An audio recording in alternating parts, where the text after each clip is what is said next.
Hi, my name is Annie Marsh. I am a brand new family nurse practitioner. I'm looking for my first position, and I'm using LinkedIn and YouTube to share some information about myself to help me land that perfect job. Today I'm going to review some information that I went over in this conference I attended a couple weeks ago on a pharmacology conference for nurse practitioners.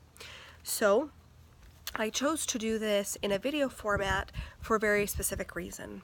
In one of the presentations, the presenter said that our patients only remember about 10% of what we review with them. I completely believe this. I've seen this myself. In my RN role, I used to work in a surgical center. I would work in the office calling patients with the instructions for their day of surgery, and I'd call them the day before. So the day before, I would review with them that they needed to take their beta blocker and that they shouldn't take an ACE inhibitor, and I would go over the reasons, being that surgery outcomes have been shown to be better if you take your beta blocker with a small sip of water, and that surgery outcomes have been worse with the ACE inhibitor. And then the next day, sometimes I was the nurse who was actually getting them ready for surgery. I'd ask them what medications they had taken, and they would tell me, oh, I didn't take any. They didn't tell me I should take any.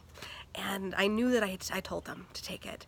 And I probably told them 3 different times, trying to reinforce that it was important. And this lack of their ability to remember has long prompted me to think that using technology to record some of the education so that they can watch it more than once, so that they can hear it more than once and get that to sink in, could be very useful. One of the notes that I wrote down by this comment that patients only remember about 10% of what we say is that we could write down the instructions. Well, I've seen a lot of clinics, and the providers don't have time to do a lot of writing down, and our patients don't usually take the effort to do that. Now, encouraging them to do so could certainly be helpful in certain ways, but anything we can do to make it easier for our patients to understand the vast amounts of information we throw at them and to live healthy lives is going to be great. Also, because there's so much pressure for providers to see lots of patients in a short amount of time, if we record the instructions for common education pieces, like the things that we would give to everybody with hypertension, lifestyle modifications, understanding the pathology of the disease, understanding why it's important to take the medication every day, even if it doesn't change how you feel. Things like that could be very useful if we post them on a site that they can access from their computer or from their cell phone, or if we have them on an iPad or similar tablet device that when they check in to our clinic, the receptionist can prompt them to say, okay, you're here for hypertension. These are our hypertension videos. We'd like you to watch those while you wait. The benefits I see to this are multifold. A lot of patients complain about wait times, so this is using that time so it's not a wait time. They're actually being productive. Also allows for repetition of that information by the provider, so it's solidified, and it allows the patient time to ask questions. So they can watch the video and they can say, hey, you said this, but it didn't completely make sense. And by going over it again and clarifying, they can solidify that information. What I've witnessed a lot is that patients are aware that there's a time limit on how long the provider's there, and they don't always go into all that information, either because they didn't have time to think of the question, or they didn't understand it, or they're aware that the provider's trying to get out and they don't want to inconvenience them. If some of that education is done not within the limits of the visit, there's more time for questions. So I'd like to cite who presented this, and this is by Jodie Atkins. He works in pharmacology, and his presentation was called Neurobiology of Addiction, Reviewing the Pharmacology of Buprenorphine or Suboxone. And he shared one other thing in that talk that I thought was kind of cool. And many of you probably know this. I assume that I learned it in one of my pharmacology classes, but I'd forgotten about it. So I thought it'd be a useful thing to remind you of. And that is that SSRIs, or serotonin reuptake inhibitors, affect platelets, which means that they increase the risk of bleeding. And that can be variable depending on the patient. Now, Jodie Atkins is actually Alan's wife, and she did a presentation that touched on the same topic. The title of the presentation was Depression Treatment in the Older Adult. And she recommended checking a BMP 1 week after starting an SSRI to assess the effect of the SSRI on bleeding. And she stressed that that was even more important in our older adults. So let me just get to the next piece. Okay, so this presentation, also by Alan Atkins, was my favorite of the conference, and I plan to read over the PowerPoints and then listen to it again, because it's so important to understand how our medications interact. As we look at our patients, there's so many side effects or conditions that can be explained by side effects, and if we understand those better and the interactions of different medications, we'll be able to treat them better. So this presentation was called Demystifying the Cytochrome 450 System for Clinicians.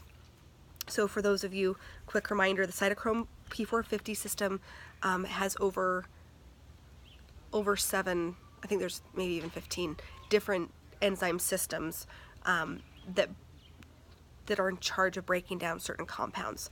And certain medications, if multiple medications are processed by the same system, that can give us variable results or side effects. And some of those are Tylenol 3 and Prozac.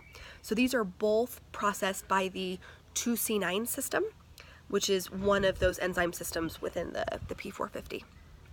And so Tylenol 3, obviously it's a narcotic. We don't want to prescribe it if we don't have to, but we certainly want to understand how it interacts when we do prescribe it. So Tylenol 3 is not given in its active form. We need the 2C9 system to convert it into its active metabolite. When a patient is on Prozac, the 2C9 system is completely full. It's working full time trying to metabolize that Prozac. So when a patient takes the Tylenol 3, it can't be converted into its active form. So a patient on Prozac who takes Tylenol 3 might say, Tylenol 3 didn't work for me. And we might think, oh, they're a drug seeker.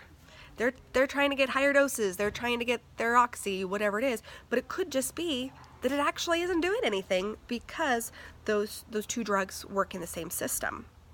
So I think this can give us a more, when we have the knowledge, we can be less judgmental. We can be less afraid of drug seekers. We can have a better idea of what to do. Now, I didn't write this down, and I was not planning on sharing it, but I just remembered and I thought it was really cool. So the P450 system was named the P450 system because the color of the enzyme system was purple, which is the photo rating system. It falls under 450. So this lavender purple color was there, and so because that's how it looked in the lab, that's how they named it. Okay. Next piece, and probably the final one I will share for today, is by the Gotta Go Treatment Options for Urinary Incontinence lecture by Les Matador. He's a PA in the Department of Urology at Intermountain Healthcare. The urinary system can impact mental health. It can impact overall general feeling. It can impact, obviously, urinary systems.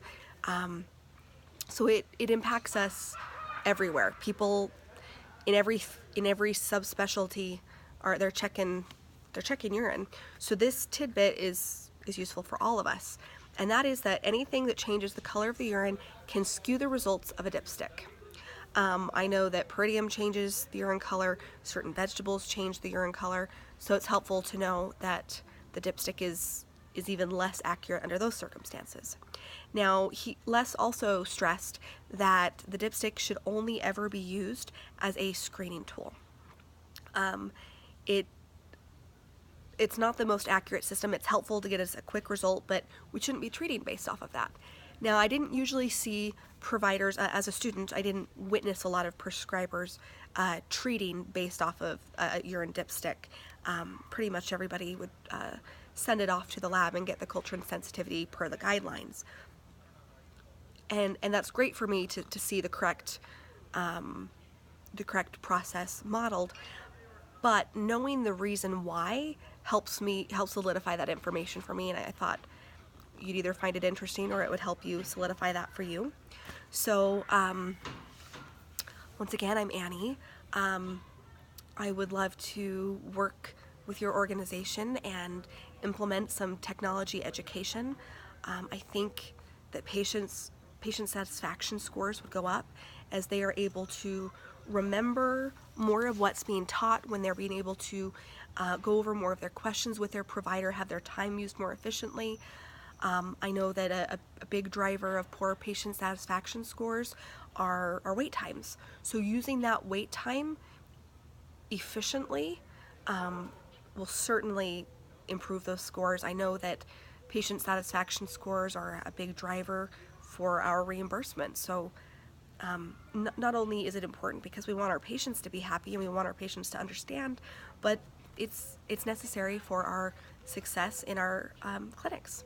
So I hope you've either learned something, found something amusing, or are interested in talking with me. So reach out to me on LinkedIn. I'll include the information. I'll be posting this both to YouTube and LinkedIn, and whichever format this is on that you see it, I'll include the link to the other site so that you can see my other information. I've got some videos, some presentations I did during my master's program. I have several sample interviews where I answer common interview questions, so you can kind of get a little bit of a flavor for me in those other ways. So anyway, thank you so much for your time.